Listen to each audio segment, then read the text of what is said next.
ನಮಸ್ಕಾರ ವೀಕ್ಷಕರೇ, ಏಟಿಎನ್ ಟಿವಿಗೆ ಸ್ವಾಗತ. ನಾನು ಪವನ್ ದೇಶಪಾಂಡೆ. ಪ್ರಥಮ ಬಾರಿಗೆ ರಾಮದುರ್ಗ ಪಟ್ಟಣದಲ್ಲಿ Nandini urban cooperative credit society ಆರಂಭ. ಹೈನುಗಾರಿಕೆಗೆ ಉತ್ತೇಜನ ನೀಡುವುದಕ್ಕಾಗಿ ತಾಲೂಕಿನ ಎಲ್ಲ ಹಾಲು ಉತ್ಪಾದಕರ ಸಹಕಾರಿ ಸಂಘಗಳ ಸಹಯೋಗದೊಂದಿಗೆ ರಾಜ್ಯದಲ್ಲಿಯೇ ಪ್ರಥಮ ಬಾರಿಗೆ ರಾಮದುರ್ಗ ಪಟ್ಟಣದಲ್ಲಿ Nandini urban co-op credit society ಆರಂಭಿಸಲಾಗುತ್ತಿದೆ ಎಂದು ಸೊಸೈಟಿಯ ಅಧ್ಯಕ್ಷ ರುದ್ರಪ್ಪ ಸಿಂಗಾರಗೊಪ್ಪ ಹೇಳಿದರು. ಬೆಳಗಾವಿ ಜಿಲ್ಲೆ ರಾಮದುರ್ಗ ಪಟ್ಟಣದ ಪ್ರೆಸ್ ಕ್ಲಬ್ನಲ್ಲಿ ಮಂಗಳವಾರ ಸುದ್ದಿಗೋಷ್ಠಿ ನಡೆಸಿ ಮಾತನಾಡಿದ ಅವರು, ನವೆಂಬರ್ 28ರಂದು ಮುಂಜಾನೆ 10 ಗಂಟೆಗೆ ಪಟ್ಟಣದ ಪಿಎಲ್ಡಿ ಬ್ಯಾಂಕ್ ಹತ್ತಿರ ಸೊಸೈಟಿ ಪ್ರಾರಂಭೋತ್ಸವ ಸಮಾರಂಭ ಜರುಗುತ್ತಿದ್ದು, ಜಿಲ್ಲಾ ಕೆಎಂಎಫ್ನ ಅಧ್ಯಕ್ಷ ಶಾಸಕ ಬಾಲಚಂದ್ರ ಜಾರಕಿಹೊಳಿ ಸಮಾರಂಭವನ್ನು ಉದ್ಘಾಟಿಸಲಿದ್ದಾರೆ. ಶಾಸಕ ಹಾಗೂ ಸರ್ಕಾರದ ಮುಖ್ಯ ಸಚೇತಕ ಅಶೋಕ್ ಪಟ್ಟಣ್ ಅವರು ಜ್ಯೋತಿ ಬೆಳಗಿಸುವರು. ಜಿಲ್ಲಾ ಕೆಎಂಎಫ್ನ ನಿರ್ದೇಶಕ ರಮೇಶ್ ಅಣ್ಣಿಗಿರಿ ಗಣಕಯಂತ್ರ ಉದ್ಘಾಟಿಸಲಿದ್ದಾರೆ ಎಂದು ಹೇಳಿದರು.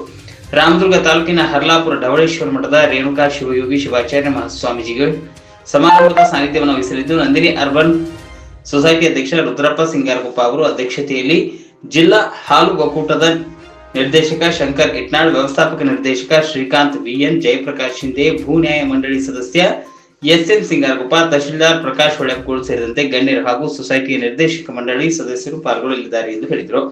ಪತ್ರಿಕಾಗೋಷ್ಠಿಯಲ್ಲಿ ನಂದಿನಿ ಅರ್ಬನ್ ಸೊಸೈಟಿ ಉಪಾಧ್ಯಕ್ಷ ಶಿವಾನಂದ ಶಿರೂರ್, ನಿರ್ದೇಶಕ ಯಲ್ಲಪ್ಪ ಗಿರಿಸಿದ್ದಿ ಉಪಸ್ಥಿತರಿದ್ದರು. ಹಿಂದೆ ಅವರು ಇದರ ಒಂದು ತಳಹದಿಯನ್ನ ಹಾಕಿದ್ರು. ಹಿಂದೆ ಒಂದು ಸರ್ಕಾರದಲ್ಲಿ ಪ್ರತಿ ತಾಲೂಕಿಗೆ ಒಂದು ನಂದಿನಿ ಸಹಕಾರಿ ಮಾಡ್ತೀವಿ ಅಂತ ಹೇಳಿ ಸರ್ಕಾರದಲ್ಲಿ ಆಶ್ವಾಸನೆಯನ್ನು ಕೊಟ್ಟರು. ಇದು ನಿಜವಾಗ್ಲೂ ಒಂದು ಹೆಮ್ಮೆ ವಿಷಯ ಅಂತಂದ್ರೆ, ನಮಗೆ ಕರ್ನಾಟಕ ರಾಜ್ಯದಲ್ಲಿ ಬೆಳಗಾವಿ ಜಿಲ್ಲೆಯಲ್ಲಿ ರಾಮದುರ್ಗ ತಾಲೂಕಿನಲ್ಲಿ ಪ್ರಪ್ರಥಮ ಈ ಒಂದು ಸಹಕಾರಿ ಸಂಘ ನಂದಿನಿ ಸಹಕಾರಿ ಸಂಘವನ್ನು ಪ್ರಾರಂಭ ಮಾಡ್ತಾ ಇದ್ದೇವೆ. ಇದಕ್ಕೆ ಮೂಲ ಕಾರಣರಾದಂಥ ಉದಯ್ ಶಿಂದೆ ಅವರನ್ನು ಕೂಡ ಇವತ್ತಿನ ದಿವಸ ನಾವು ಸ್ಮರಿಸಿಕೊಳ್ಬೇಕು. ಯಾಕಂದ್ರೆ ಅವರು ತಮ್ಮ ಒಂದು ಅಧಿಕಾರಾವಧಿಯಲ್ಲಿ ನಮ್ಮ ರಾಮದುರ್ಗ ತಾಲೂಕಿನ ಎಲ್ಲ ಹಾಲು ಉತ್ಪಾದಕರಿಗೆ, ಎಲ್ಲ ರೈತರಿಗೆ, ಕೂಲಿ ಕಾರ್ಮಿಕರಿಗೆ ಒಂದು ಅನುಕೂಲ ಆಗಲಿ, ಈ ಒಂದು ಸಂಘ ಮಾಡೋದ್ರಿಂದ ಇವತ್ತು ರಾಷ್ಟ್ರೀಕೃತ ಬ್ಯಾಂಕ್ಗಳಲ್ಲಿ ಸಾಕಷ್ಟು ಕಾಗದ ಪತ್ರಗಳನ್ನು ಕೇಳ್ತಾರೋ, ಆ ಕಾಗದ ಪತ್ರ ಕೊಡಲಿಕ್ಕೆ ನಮ್ಮ ರೈತರಿಗೆ ಅನುಕೂಲ ಆಗುವುದಿಲ್ಲ. ಆ ದೃಷ್ಟಿಯಿಂದ ಈ ಒಂದು ಸಹಕಾರಿ ಸಂಘ ಎಲ್ಲ ರಾಮದುರ್ಗ ತಾಲೂಕಿನ ಹಾಲು ಉತ್ಪಾದಕ ಸಹಕಾರಿ ಸಂಘದ ಈ ಆರ್ಥಿಕ ಒಂದು ದುಡ್ಡಿದೆ ಅದನ್ನು ಈ ಸಂಘದಲ್ಲಿ ತೊಡಗಿಸಿ ಎಲ್ಲರಿಗೂ ಕೂಡ ಕಡಿಮೆ ಬಡ್ಡಿ ದರದಲ್ಲಿ ಕೊಟ್ಟರೆ ನಮ್ಮ ರೈತರಿಗೆ ಒಂದು ಹೈನುಗಾರಿಕೆ ಮಾಡಲಿಕ್ಕೆ ಅನುಕೂಲ ಆಗ್ತದೆ. ಯಾಕಂತಂದ್ರೆ ಈಗಾಗಲೇ ಈ ಹಾಲಿನ ಉತ್ಪನ್ನ ಕೂಡ ಒಂದು ಉಪಕಸವಾಗಿ ನಡೀತಾ ಇದೆ. ಆ ರೈತರಿಗೆ ಕೂಡ ನಿಜವಾಗ್ಲೂ, ಯಾಕಂದ್ರೆ ಇವತ್ತು ಒಂದು ಬೆಳೆ ಬರಬೇಕಾದ್ರೆ 6 ತಿಂಗಳು 1 ವರ್ಷ ಹೋಗ್ತೈತಿ. ಹೈನುಗಾರಿಕೆ ಅಂದ್ರೆ ಪ್ರತಿ ವಾರ ಬಟವಣೆ ಮಾಡಲಿಕ್ಕೆ ಅನುಕೂಲ ಐತಿ. ಅದಕ್ಕೆ ಈ ಹೈನುಗಾರಿಕೆಯನ್ನು ಅಭಿವೃದ್ಧಿಪಡಿಸಲಿಕ್ಕೆ ನಮ್ಮ ರಾಮದುರ್ಗ ತಾಲೂಕಿನ ಎಲ್ಲ ಸರ್ವಾಂಗೀಣ ಎಲ್ಲ ರೈತರ ಒಂದು ಅಭಿವೃದ್ಧಿಗಾಗಿ ಈ ಸಂಘವನ್ನು ಸ್ಥಾಪನೆ ಮಾಡ್ತಾ ಇದ್ದೇವೆ.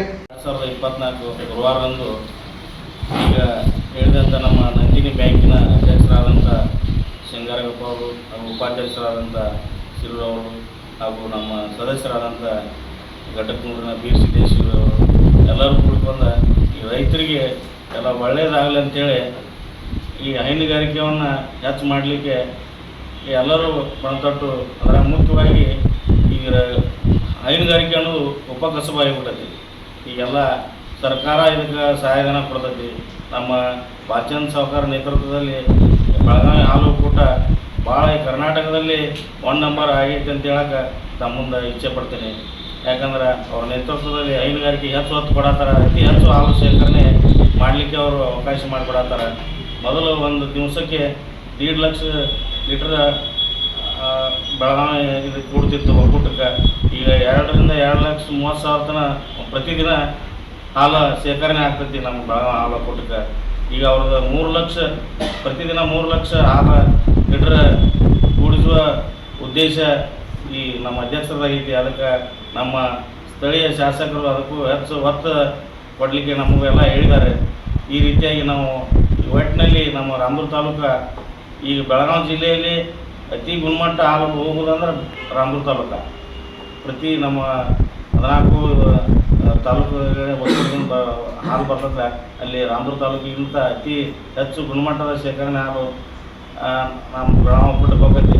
ಅದೇ ರೀತಿ ಅತಿ ಹೆಚ್ಚು ಹಾಲನ್ನು ಬೆಳಗಾವಿ ಜಿಲ್ಲೆಯಲ್ಲಿ ನಮ್ಮ ರಾಮದುರ್ಗ ತಾಲೂಕಿನಿಂದ ಹೆಚ್ಚು ದಿನಾಲು ಕೊಡೋ ಉದ್ದೇಶದಿಂದ ಈ ನಮ್ಮ ಬ್ಯಾಂಕ್ ಅನುಕೂಲ ಆಕೈತಿ. ಆ ಉದ್ದೇಶದಿಂದ 28ನೇ ತಾರೀಕಿಗೆ ನಾವೆಲ್ಲ ಉದ್ಘಾಟನೆ ಮಾಡ್ತಾ ಇದ್ದೀವಿ. ಇದನ್ನೆಲ್ಲ ರೈತರು ನಮ್ಮ ಸಂಘದ ಸದಸ್ಯರೆಲ್ಲ ಸದುಪಯೋಗಪಡಿಸ್ಕೋಬೇಕಂತೇಳಿ ತಮ್ಮಲ್ಲಿ ವಿನಂತಿಯನ್ನು ಮಾಡ್ಕೊತೀವಿ.